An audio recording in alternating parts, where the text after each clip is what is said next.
আর কি বলবো, কালকে আমি নিজেই সোশ্যাল মিডিয়ার থ্রু খুঁজে পেলাম। মা আমাকে কল করে বললো তুই একবার ফোনটা খুলে দেখ, তোকে কিছু পাঠিয়েছি আমি। তখন ফোন খুলে দেখি বাবার বিয়ের ছবি নিয়ে চোখের সামনে দেখছে। আমার মা আমার পাশে বসে কাঁদছে আমায় কল করে। কোনো মেয়ে কি বলবো এটা থেকে? আর আমি জানতামও না, মানে I had to find out through social media আমার বাবা কি করছে। তখন কার বিরুদ্ধে অভিযোগ বা কি অভিযোগ করতে এসেছেন? দুজনের বিরুদ্ধে অভিযোগ। দুজনের বিরুদ্ধে অভিযোগ করেছে। আমরা মূলত আজকে যে ঘটনাটা ফেসবুকে বা ইনস্টাগ্রামে গতকাল যে সোশ্যাল মিডিয়ায় যেটা দেখা গেছে সেইটার বিরুদ্ধে আমরা কমপ্লেন করেছি। বাকি অন্যান্য বিষয় আমরা পরে করব, সেটা আমরা লিগালি আগে প্রসিড করি, তারপরে আপনাদের জানাবো। অনিন্দিতা আজকে হিরণদারা পোস্ট করেছে সোশ্যাল মিডিয়ায়, তোমরা কি সেটা দেখেছো? ঋতিকা গিরির প্রোফাইল থেকে ঋতিকা গিরির পক্ষ থেকে একটা পোস্ট করা হয়েছে এবং সেখানে তাতে তো না তাতে ও নিজে স্বীকার করেছে যে ওরা বিয়ে করেছে, যেটা ইল্লিগাল, আবার প্রমাণ করে দিয়েছে। আর যেগুলো লিখেছে মানে আমার মেয়ে পাশে আছে আর কি বলবো, মানে ওকেও লজ্জা করছে, সেগুলো আমাদের ফলাও করে বলতে হচ্ছে যে আমাদেরই হাজবেন্ড আমাদের সাথে কতদিন ছিল কি ছিল না সেটার ক্লারিফিকেশন ও দেবে। মানে বিয়েটা আমার মেয়ে আমার পাশে দাঁড়িয়ে আছে, আর আমার বর কতদিন ছিল, আর আমি আরবানা এনআরআই কমপ্লেক্সে থাকি, সেখানে এত সিকিউরিটি করা। আমি সিসিটিভি ফুটেজ দেখালে এক্ষুনি মেয়েটা কি বলবে তাহলে? ও হিরণ কতদিন ছিল আমি তো প্রমাণ করে দেবো এক্ষুনি। ওর তো কোনো কথারই কোনো ভ্যালু নেই। এখন তো সিম্প্যাথি কার্ড খেলছে যে ওর এই অসুস্থতা বলে, তাহলে বেশ তাতে দেখলাম মিডিয়া ভীষণ অনেকেই ওর প্রতি খুব সিম্প্যাথেটিক ব্যাপারটা দেখাচ্ছে। ও তো এটাই চায়, এই পোস্টটা লিখেইছে তো এই জন্য। মেন্টাল স্যাটিসফ্যাকশনের আমি আরেকটা লজিক বলি। আমি আরেকটা লজিক বলছি তোমাদের। প্রথমত 5 বছর আগে হিরণদা এই সময় পৌঁছায়নি খড়গপুরে, কারণ ভোটটা কোন সময় হয় 2021-এ, তাহলে 5 বছর তো হয়ই না। হিরণকে মানে ঋতিকাকে হিরণ চ্যাটার্জি চিনতই না তখন, তাই না? হিসেব মতো তো তাই। ও তো তখন ও ক্যান্ডিডেট নির্বাচনই হয়নি আগের মানে 2021-এ, তাহলে ও 5 বছর হয় কি করে? হাস্যকর কথাবার্তাগুলো। আপনাকে ডিভোর্সের নোটিশ পাঠানো হয়েছে? না, এটা একেবারে এটা ডিভোর্সের নোটিশ ওভাবে পাঠানো যায় না। ডিভোর্সের নোটিশ কোর্ট থেকে আসে। কোর্ট থেকে আসে ওনাদের যে একটা লিগ্যাল একটা লয়ার্স নোটিশ একটা পাঠানো হয়েছিল, সেটার সাথে ডিভোর্সের কোনো সম্পর্কই নেই আর কি বেসিক্যালি। মানে কখনো কোনো কোর্ট থেকে কোনো নোটিশ ডিভোর্স সংক্রান্ত আসেনি। কোর্ট থেকে না আসা পর্যন্ত সেটাকে কোনো রকম ভাবে, এবং কোর্ট থেকে নোটিশ আসলেও সেটা ডিভোর্স হয়ে যায় না। মানে কোর্ট থেকে যদি কখনো সামান্স আসেও তাহলেও সেটা ডিভোর্স হয় না, আর কোনো রকম সামান্স আসেও না। একটা লয়ার্স নোটিশ এসেছিল বাস। এখানে তুমি কিছু বলতে চাইবে? আমি মেয়ে হয়ে আর কি বলবো, কালকে আমি নিজেই সোশ্যাল মিডিয়ার থ্রু খুঁজে পেলাম। মা আমাকে কল করে বললো তুই একবার ফোনটা খুলে দেখ, তোকে কিছু পাঠিয়েছি আমি। তখন ফোন খুলে দেখি বাবার বিয়ের ছবি নিয়ে চোখের সামনে দেখছে। আমার মা আমার পাশে বসে কাঁদছে আমায় কল করে। কোনো মেয়ে কি বলবো এটা থেকে? আর আমি জানতামও না, মানে I had to find out through social media আমার বাবা কি করছে। তখন অন্য বন্ধুদের বাবাকে দেখে আর ভাবে আমার বাবা এসব করছে। বাবার জন্য কোনো মেসেজ দিতে চাইবে? You failed as a father and a husband altogether.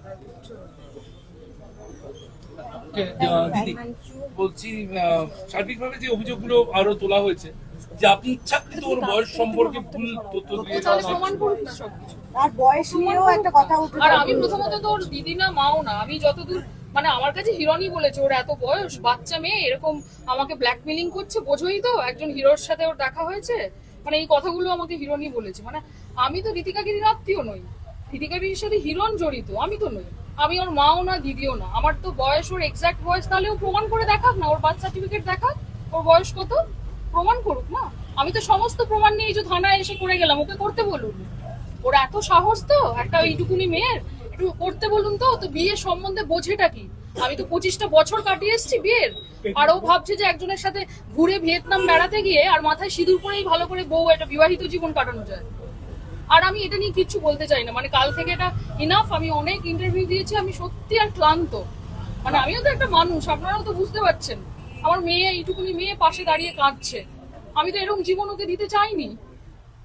যেমন দুর্ভাগ্য আমাদের এই জীবন পেতে হয়েছে।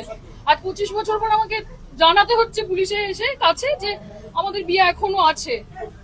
এর থেকে লজ্জার আর কি হতে পারে? শেষ প্রশ্ন, আপনাকে একটা হুঁশিয়ারি দেওয়া হয়েছে যে যদি মনে হয় ইললিগাল তাহলে আমার একটাই কথা, এনাকে লিগাল স্টেপ নিতে বলুন। তাও তো ওর এটাই চাইছে মানে এটাই আমরা অলরেডি এটার কাছে লিগ্যাল স্টেপ নিচ্ছি, তো সেটা নিয়ে ওকে এত মাথা ব্যথা মাথা না করলে চলবে। ও করুক, তারপর আমাদের এটা হয়ে যাক, ডাইভোর্স হয়ে যাক, তারপর নাচতে নাচতে বিয়ে করুক। সেই হিরণ চ্যাটার্জি ওকে বিয়ে করবে কিনা সেটা আমরাও দেখবো, দেখি বসে আছে। আর বা কোন চ্যাটার্জি ওকে বিয়ে করে দেখি না, ঠিক আছে? আমিও বার্তা দিলাম ওকে, দেখি না কত সুখে স্বাচ্ছন্দ্যে ও সংসার করে। সারাক্ষণ তো শুনি সুইসাইড করতে যাচ্ছে। যে মেয়ে বিয়ের আগেই সুইসাইড করতে যাচ্ছে 15 বার, সে কত সুখের জীবন যাপন করবে আপনারাই তো বুঝতে পারছেন। অভিযোগ এফআইআর ভাই আমরা সবে কমপ্লেইনটা জমা দিয়েছি। আমার কাছে আরো অনেক কিছু প্রুফ আছে যেগুলো আমি এক্ষুনি বলছি না। করবে আপনাদের আমার মেয়ের কাছে ওর বাবা নিজে পাঠিয়ে রেখেছে, যেখানে ঋতিকাকে নিজে বলছে, মানে হিরণ নিজে বলছে মেয়েকে যে আমাকে ইনফ্যাক্ট ঋতিকাকে নিজে টেক্সট করে লিখেছিল একদিন। আমি সুইসাইড করতে যাচ্ছি। হ্যাঁ, তো সেটা suicide করতে যাচ্ছি। আছে তো স্ক্রিনশটটা? রীতিকা পাঠিয়েছিল তোমাকে? মেসেজ করে কল করে মিসড কল করে তারপর মেসেজ করে পাঠিয়েছিল। তো যে যেদিন বিয়ে বাবা আমাদের সাথে যে এত আনুমানিক দিন মানে কোন এত- সময়? মনে এখন দেখবে মনে করবে। তাহলে আমি এগোবো। ওখানে একটা 24 সালের নভেম্বর। নভেম্বরের ওখানে আগে। একটা 9 নভেম্বর ডেট মেনশন করা আছে 24 না না 9 নভেম্বর তো ও তো বোধহয় চলে গেছিল, পালিয়ে গেছিল। মানে ও খড়গপুর ছেলে পালিয়ে গেছিল যে মেয়েটা থেকে যাতে পালাতে পারে, আর আমাদেরকে বলেছিল যে তুমি চলে এসো।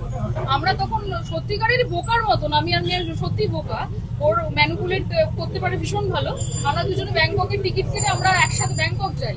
তার সমস্ত ছবি টবি তো আমি পোস্ট করেছি, মানে আরো পাঠিয়ে দিচ্ছি তোমাদের সবাইকে। ব্যাংককের আমরা একসাথে ওর জন্মদিন কাটিয়েছি, তারপর থেকে হিরণ আমাদের সাথে টানা 5 মাস থেকেছে। আমি সমস্ত ডিটেল লিখেছি। মানে আমাদের বাড়ি কিনে দিয়েছে, সবচেয়ে বড় কথা। আমাদের 3 জনের নামে ফ্ল্যাটটা তো আর ফেক নয়। নিশ্চয়ই ডাইভোর্স হওয়া কোনো বউয়ের নামে কেউ ফ্ল্যাট কেনে না। এটার উত্তরটা ঋতিকা গিরিকে আবার দিতে বলুন, তারপর আমি ওর সাথে কথা বলবো। অনেক দিদি ওটা লোন নিয়েও কি একটু সমস্যায় পড়তে পারো? বা হ্যাঁ, ওটা লোনটা দুজনের নাম আমার আছে। মেয়ের নামেও দিয়েছে হিরণ। হ্যাঁ এক্স্যাক্টলি, তো এটা কারণ হিরণ তাহলে চাইছে যে 3 জনে মিলে বেশ জড়িয়ে থাকি আমরা। তার মানে আমিও বেরোতে পারবো না। আমি জানি না ও কি চায়, আদৌ আমাকে ছাড়তে চায় না থাকতে চায়, নাকি ঋতিকাকে বিয়ে করতে চায়। ঋতিকাকে বলুন, এবার হিরণ চ্যাটার্জির সাথে সেটা ক্ল্যারিফাই করুন।